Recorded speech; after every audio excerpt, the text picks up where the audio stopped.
Barr 93.3 FM Port Harcourt. Our days and time remains the same every Friday morning from 8 o'clock for morning till 10 o'clock for morning.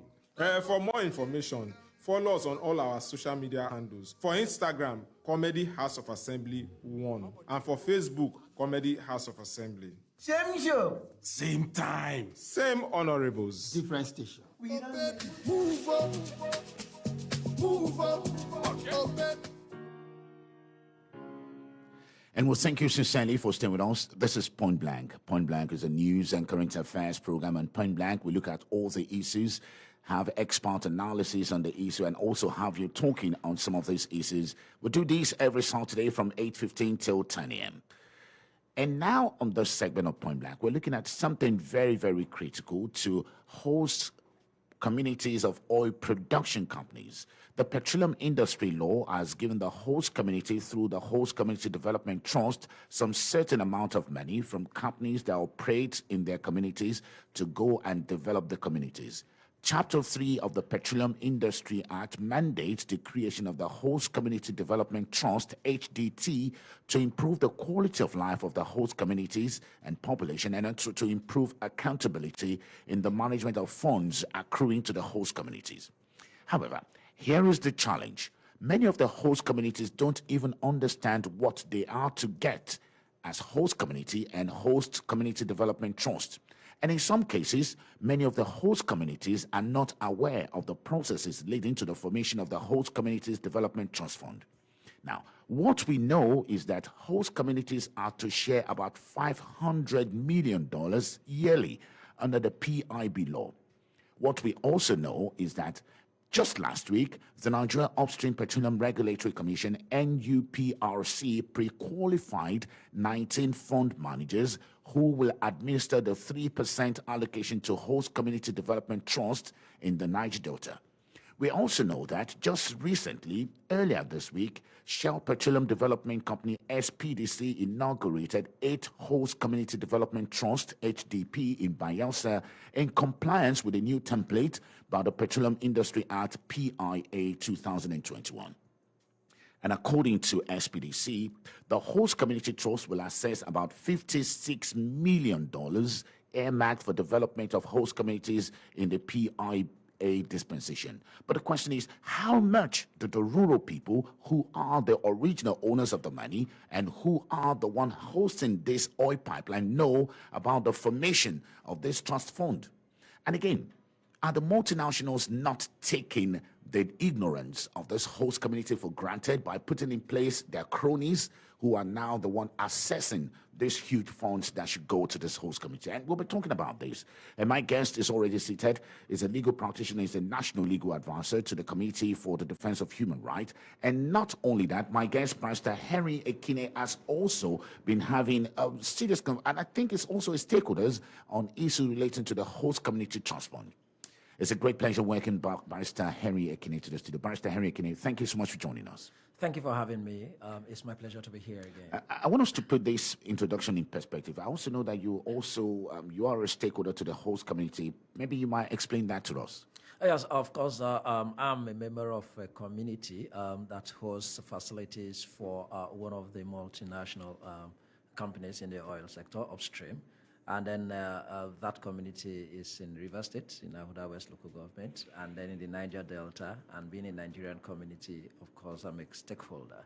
And then I've also followed up all of these processes, even when it was building up from the Petroleum Industry Bill, and then until the Act, and then even the activities that are going on in the processes constituting the respective Board of Trustees and the other structures under the Petroleum Industry Act. That is the Board of Trustees, the Management Committee, and then the Advisory Committee, and the relationship between the communities and the settlers, that's the oil companies.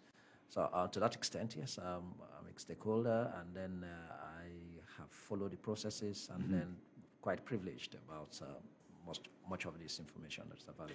Maybe we should take it off from Chapter 3 of the PIA, which mandates the creation of the Host Community Development Trust.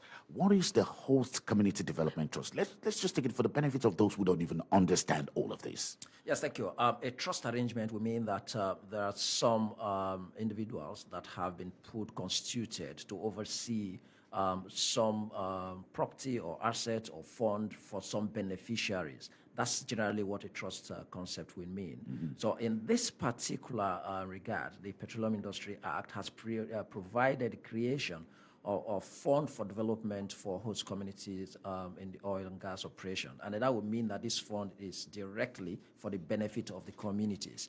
And because there has to be a constituted body to oversee the management of this fund to achieve the objectives of this provision of the Act, which is really for the prosperity and development of communities, then you have a board that is constituted and approved by the Commission. That's the Nigerian Upstream Petroleum Regulatory Commission, and then, of course, incorporated formally as a trustee with the Corporate Affairs Commission. So that relationship is a management or a trust relationship for the benefit of the beneficiaries. The beneficiaries here are directly the host communities in oil and gas operation in the upstream, and then the trustees are those constituted to form the board of that trust, and they are indigenous of those communities, really. That's the excellent thing that the PIA has actually brought about, really. So to put this in layman term, according to the law, we know that some people are still in court over the issue of the derivation, 13% or 3%. We understand that. But again, according to law,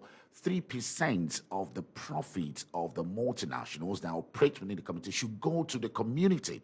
And the law mandates that there should be a trustee to manage this money. And what we also know that billions of naira are already being disbursed or are in the verge of being disbursed because we know that some groups are already being accredited. But again, the challenge we have noticed is some of these local oil communities don't even understand the process of formation of this trust. They don't even know who is a member of the trust and even how to utilize their funds. Again, how did we get to this point? That is very critical. I think we some of us had observed this even while the process of passing the bill into law was on. There was the call for community organizing and for our respective communities, the host communities, to be sensitive to what was coming, and then to ensure that we really were prepared to it, and then to understand what was actually coming. But now we're here, and then the act is even put, it's 2021 Act, and then the regulation that was made pursuant to that Act in 2022 has enabled the commencement of the process since about mid last year, 2022. But like you said, all our communities quite aware of even the processes having begun. It's important, and that's where I commend your program this morning, drawing the attention of communities to the fact that this process has actually begun, to the effect that communities have been communicated by the respective settlers. It's important here that all of the oil and gas companies upstream are referred in the Act as settlers. So wherever they're operating, then any community that any settler in your community that has not started engaging with those communities for the purpose of enforcing the PIA, then of course you need to call them to action. What this actually means is that every oil and gas company in the upstream ought to have engaged the community, because that's what the Act requires. There must be a consultation with the communities, engagement with the communities, writing to them, and then drawing their attention to the need to nominate their members to constitute the Board of Trustees that are to be presented to the Commission for approval and then to the Corporate Affairs Commission for incorporation. That has been going on. I'm quite aware, like I said, being a stakeholder, that several of the settlers have actually started engaging the communities. But it cannot be undermined that there may be communities that may not have been engaged. There are communities that may not be aware of the actual statutory procedures for all of this. So it's important that they understand that what it means is that the settler in your area would have to communicate or engage your community in consultation with all of the structures in your community. That's why we advocated for community organizing the other type: women, youths, leadership of the community, and all the other structures, community development committees, and of course the general members of the communities. That's what I have emphasized. I have personally emphasized that it has to be, and that's what the law requires, it has to be a community meeting. Even the guideline that some of the settlers had released is to the effect that there shall be a community meeting held for the purpose of nominating a member of that community, as case may be, to constitute the Board of Trustees, which is the first structure in the entire process, apart from the settler. So in that meeting, the community will have a minute of the meeting, right? And in that minute of the meeting, it will reflect the name of the person that the community members have collectively nominated to constitute the Board of Trustees. And then the determination of how many trustees will be in a board and then how many communities will be in a board, the Act has actually vested that power in the settler. Because the settler that operates, so the settler knows in the map of the area that the settler has a license to operate, right? We know what communities that constitutes the host communities according to the interpretation section of the Act. So the host communities, now the settler will select them, and then we'll consider certain factors that the law has provided for grouping certain communities under one host community development trust. And then after that, they must engage in each of those communities. Like I said, I'm aware that some of the settlers are actually written to respective communities, and then the leadership of those communities are bound. That's one other thing that our communities need to know. Now, this letter may have been written to the paramount ruler of your community. Now, the paramount ruler of your community may not have constituted the meeting of all members of the community to consider this. Now just beg your pardon, Barrister, Yes, because this is very, very key. Yes. And that is the reason why we've put together this particular episode of the program, because we realize that some members of the community don't even know. Yes. And we also, from our own investigation, we've seen that some multinationals working with the paramount ruler have nominated their own cronies. Yes. We're talking about big money here. From what SPD said last week, SPD said that they have about $56 million earmarked for development of host community. That's a huge amount of money. That's huge. But again, how much of the assembly of the community people of this host community understand? And this is the reason why I want you to just take it slowly and explain this process. Okay. Because many oil producing communities or indigenous of oil producing communities are still lamenting in squalor. And some of them are still complaining, but they don't understand that big money is being shared. Okay.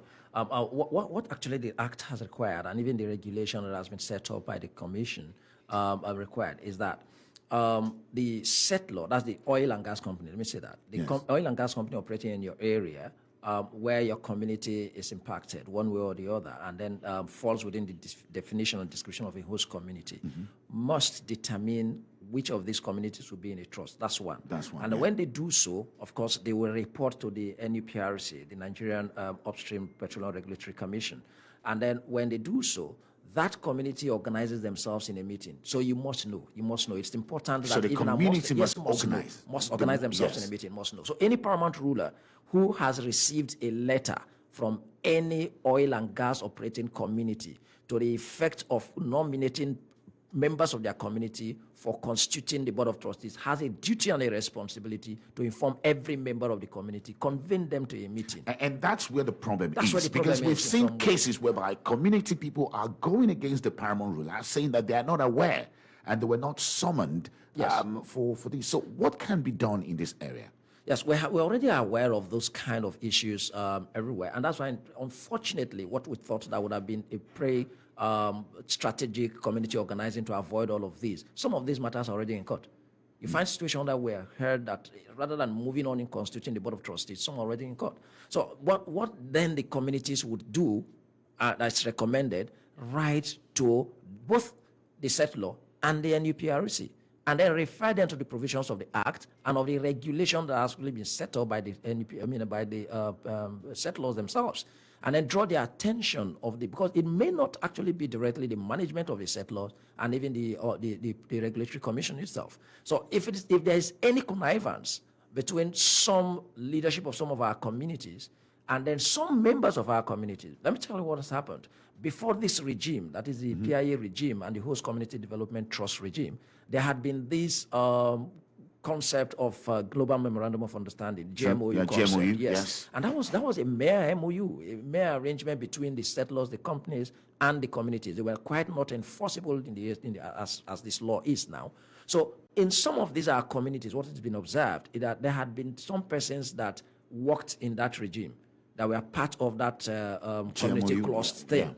Now, and they have had a built-up relationship with some staff of some of these multinational corporations. So when the PIA thing has come up, it's entirely a different thing. What they actually even emphasize, as at last year, since about August or before then, the concept of the community trust or the board ought to have been dissolved. So it could be entirely a new structure in any community. But what has happened is that some of those who have been in that previous regime have just worked together with the leadership of those communities and even some of the representatives of the settlers and transmuted to this PIA thing. It is in those communities that we got much of this report of people not knowing what is happening, not knowing that even the boards of trustee of their communities have been constituted, not knowing that there is a process already that has begun for the management committees. So, but this is not what it's supposed to be.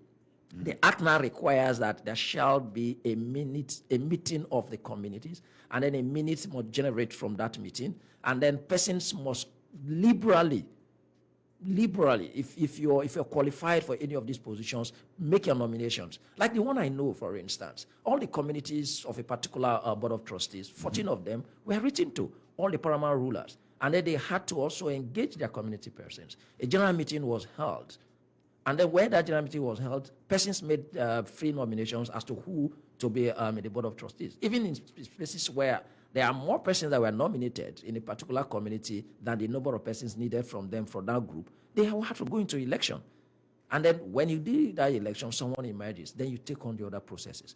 But what's imperative really now is even the settlers have to understand that there has to be the direct involvement of the people. But that's the purpose of the Petroleum Industry Act. Fantastic. That's the objective. I just wanted to take a break. Now, if you're just in, you're listening to another very important segment, and here we're looking at the issue of the host communities, now petroleum product host communities, and how much they understand the law governing what should come to them. Because there are provisions, and what we know is that billions of naira is available right now. But again, many host communities are living in ignorance, and even those who ought to manage the funds, because of the ignorance of some of the people of the host community, are also shortchanging them. So again, we have Barrister Henry Ekini here to clarify some of those things, and the essence is because the idea for this 3% is to ensure that there is improved standard of living in communities in the Niger Delta region, and issues experienced in the past do not reoccur in the Niger Delta region. Now, the telephone lines are open 0705-079-1021 and 08117431021. Now, if you're from that oil-producing community, tell us, what is the situation in your area? How much do you know about this process and what is taking place in your area? Let's take this call. Good morning, and thank you for joining us, sir. Hello, good morning, Pastor Shegun. Good morning, sir. My very serious greetings to my revered Ekini. Ekini, God bless you for all that you have been doing for humanity, even at the risk of your life. My name is Dr. Tiasa Christian Livingston. I come from Soku community. And your discussions today, I believe that the time is just too small for us to be able to do justice to all of these discussions. But let me say this. Eric and I just touched on the critical problems of implementation of the PIA. Now, in my community, I will cite my community first. In my community, Soko, there was no general community meeting for this purpose. In fact, there has not been community meeting for the past nearly 10 years that I know. You know, and in my community, presently, there is no king. But we have a chairman of the Community Council of Chiefs, who incidentally is also my younger cousin. But what did they do? They transplanted most of the persons in the GMOU to this board. Vis-a-vis the chiefs nominating themselves into various PIO boards. You know, today, if this chief is secretary in LNG, his son or the next person in the CDC will be chairman there. That is how. So I begin to question Beyond the fact that the community is not aware of the nomination process, the nomination process was done like a secret cult between the then immediate past, present CDC members and the Council of Chiefs, fixing themselves alone. Now, who are the chiefs going to report to? They are ordinarily the apex of administration. Who are they going to report to when they are part of this process? Now, that is one. Secondly, I have a problem. It is made possible because government has emasculated the communities to see that opposing voice do not come out if you are not of the same political party with them. So sometimes, for other purposes, people keep quiet. Then two, there is a challenge. At the point of transition between the GMOU and now the PIA, there are projects that are considered legacy issues. To drive home the point, I will tell you, Shegun, in Soku, Shell, SPDC, was supposed to sandfill 36 hectares of land. They agreed to do it in 3 phases. They have done 7.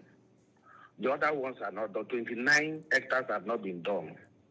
It is there documented in the GMOU to be taken from a different focal point. Today they are not doing it, hiding under the PIA to jettison that.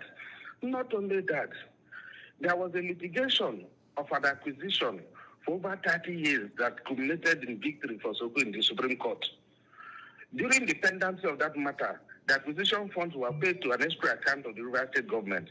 Today, Soko has gotten victory. It was not Soko that paid that money. Shell is refusing to bring that, the judgment benefit to Soko. They are hiding under the PIA to pass it over. Nobody is taking responsibility.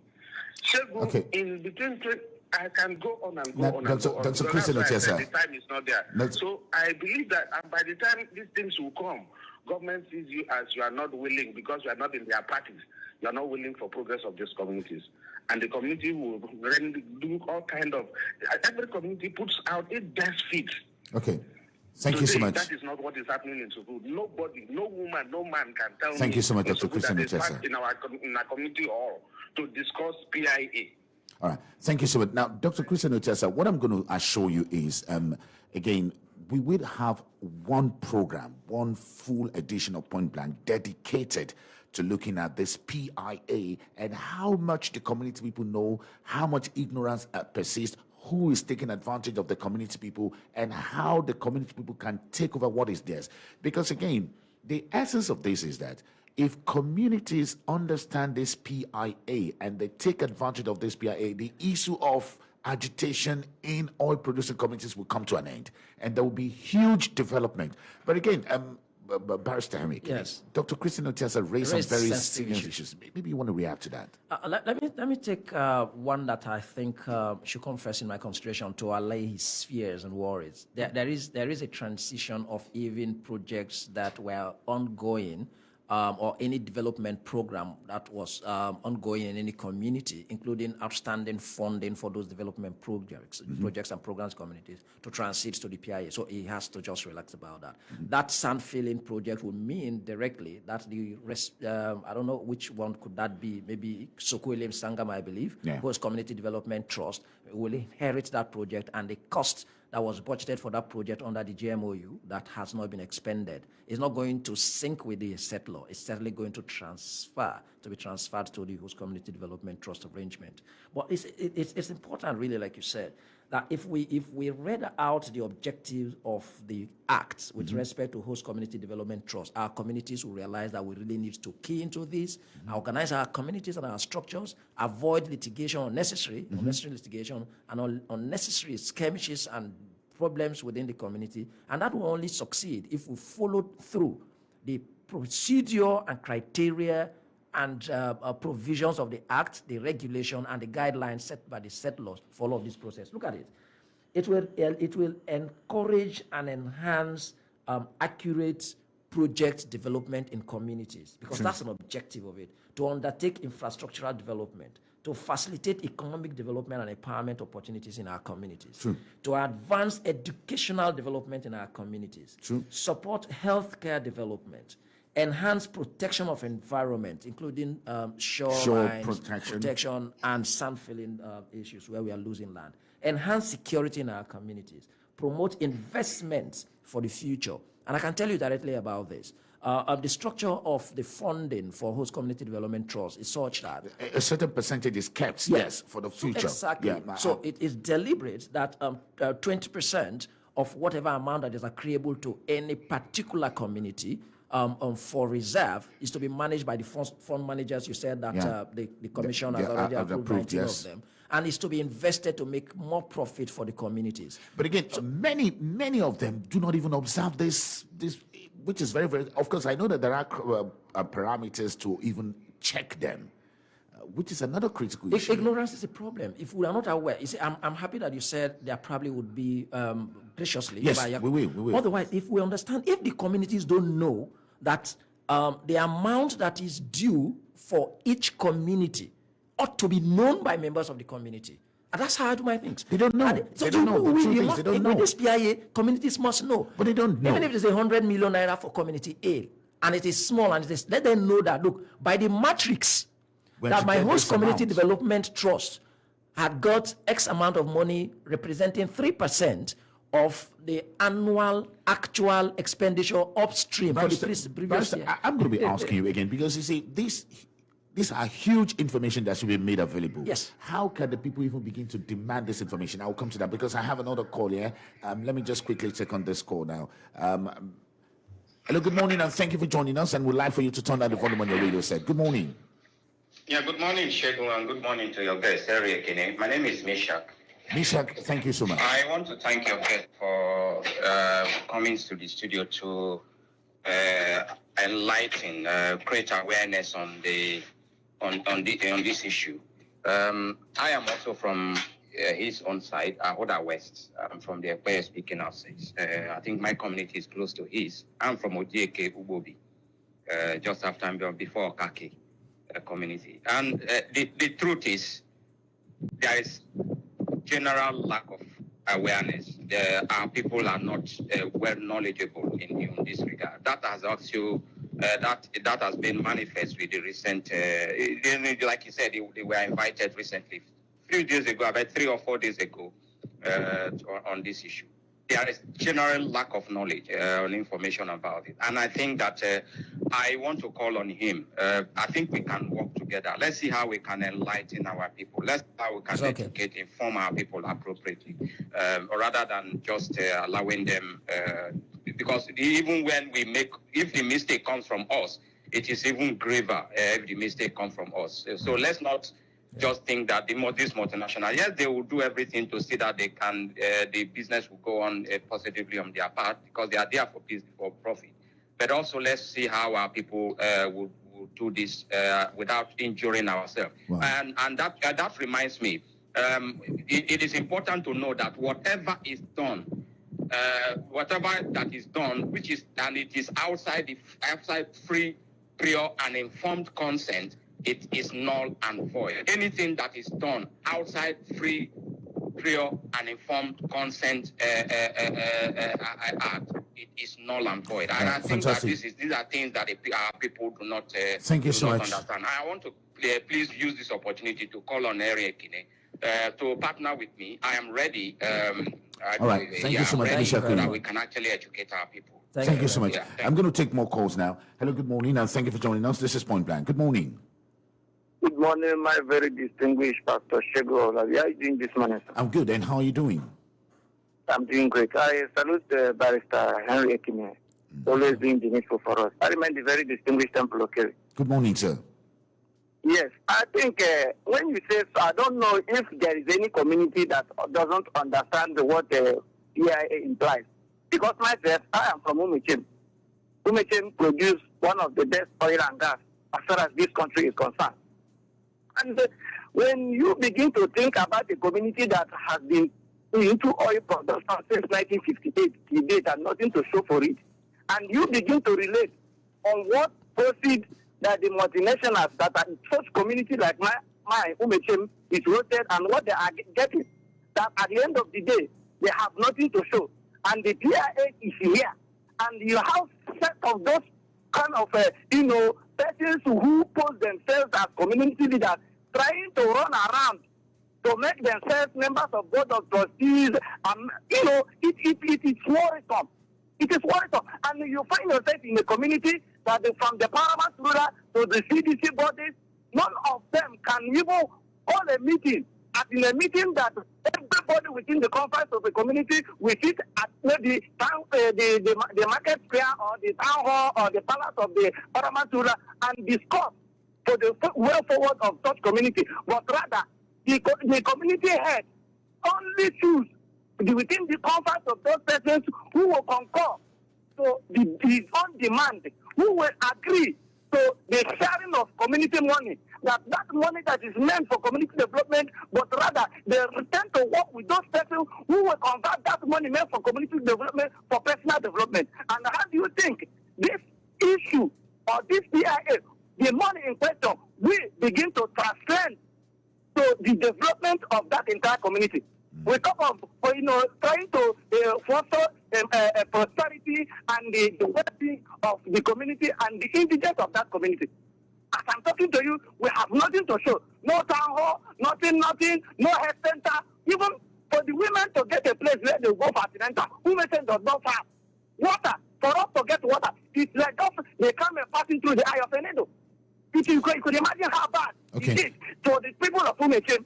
And you see the same set of persons, Jefferson, appealing, working, paying huge sort of money to be members of this, board of trustees and all the rest of them. Then how will such community move forward? The community is not even obliged to get any information of what is going on. They hide everything. They try to make everything so secretive. I think it is not the best way to go. The companies are not helping matters. The companies. Thank you so much, Temple Okere. They are also collaborating with you. Most of these community heads. So transfer the money. It is not good. They should make everything open. Everything should be open. Umete cannot afford to have issue again regarding this. Thank you so much, Temple Okere. Having series of crises of regard to money that are accrued to Umete that is resting in the pocket of individuals. And we will say no to this. We will not afford having something mistake again. Enough is enough. The companies should be operating in their dealings. Thank you so much, my brother. Now, when communities are having issues, they get to progress with their work. Thank you. Thank you so much. Again, we have realized what is going on in the community, and that's the reason why we are starting this program. And just like I said, Barrister Henry Ekini will come more. We will also invite more people to join us because we want to discuss this. And the essence of discussing is to create that sensitization, because we know that what is going on in some communities have been done under secrecy. It's like a cult right now. And even some communities, they are not organizing themselves. Yes. There are some communities that are conflict. Yes. In some communities, they don't even have a king. And just like Otiasa Christian said, they've not even sat as a community people for 10 years. So how then would you begin to take advantage of the PIA? Again, we will dedicate a very special edition where we would have Barrister Henry Ekini and some others join us. But please permit me just to take one more call. Good morning. Hello. Hello. Good morning.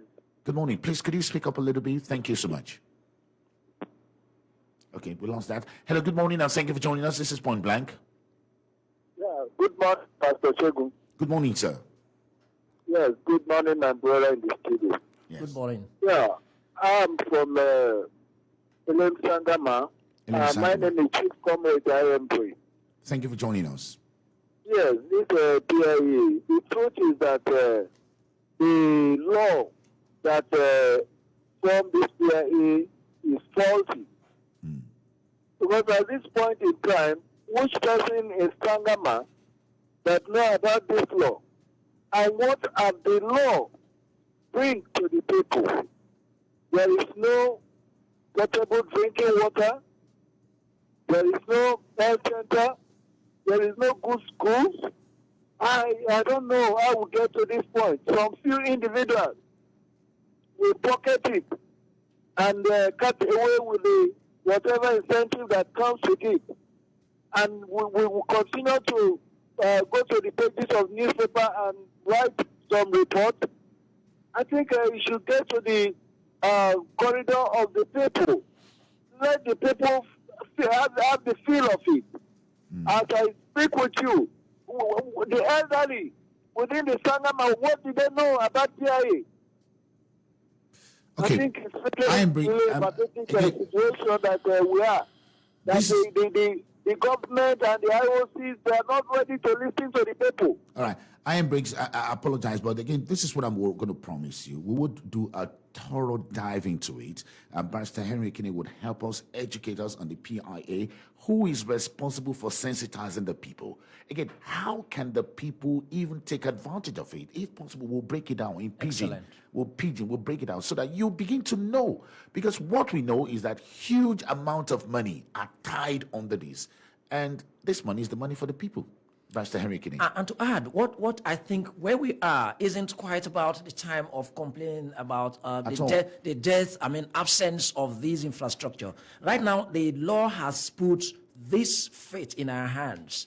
And it's also not the regime, not the time to put more of the blames or comment on the settlers. The settlers themselves are being regulated by this act. I know that there are fines where they fail to do certain things. In fact, they are running on their heels to make sure they comply with the law. That's why, for me, the focus is more in organizing our communities. I was discussing with a colleague and a partner of mine in some consulting that we have their need to organizing our own respective communities. Is it the issues that are coming out from the courts? It means that we really have serious lack of community organizing. Our structures are either not there, or if they are there, the leadership of these structures in communities do not understand what their responsibilities are that to promote. Otherwise, the act is excellent. Before the next program, I enjoin our community members to pick up this act and read it. When you read them, you see that your problem isn't going to be when you call, when we come again. It's not going to be about what Shell or Ajib or any of the oil companies has been doing. It is what you should do. It's about what you should do. It's about what is available now. You see the place, my community, there is no water. But you know what? I have had meetings with, I commend my community chief, a young man. I've had meetings with them, and we are very hopeful now that anyhow it is not one government coming to deny us any infrastructure or that let us just know how much is available for Kala Ogbogulu. And when we know that whatever matrix they would have used, that XYZ is available for Kala Ogbogulu, then we're organized in ourselves to say, okay, this is what it is. A contractor will be awarded the project for water or health center or community town hall in my village. We'll follow it through. That's why the law has put everything in our hands. The members of the advisory committee who are directly going to supervise and ensure that this project is completed are from my village. The management committee is from your village. So that's why we need to really, truly get involved so that we appoint the transparent persons, those with integrity, those that are determined to ensure that these things come through. Not where anybody who probably does not have the mind of the development of the community, but is forcing himself to be hijacked and put into this process. And that is why also the act was deliberate to take away political involvement. Yes. It is even clear that if you're a political office holder, or you are even holding serving office in any position in government office, you are not qualified to be appointed in any of these. So we have to do a lot. Now, of course, we will continue. This is just the beginning. We will continue. We will dedicate a whole edition of Point Blank to talking about this. This is because we want to see improvement in our community. Once again, thank you so much, Barrister Henry Ekini, for coming, the National Welfare Legal Advisor of the Committee for the Defense of Human Rights. Thank you so much for coming to the studio. Thank you. It's my pleasure. And thank you for always providing this platform to reach out to our people. This is what we just got to do. All right. So we must wish the children a happy Children's Day. And don't forget, we have a special edition of the Kiddies Show to celebrate the Children's Day today. Stay with us on Point Blank or on Super FM. And Point Blank returns next week. Good morning.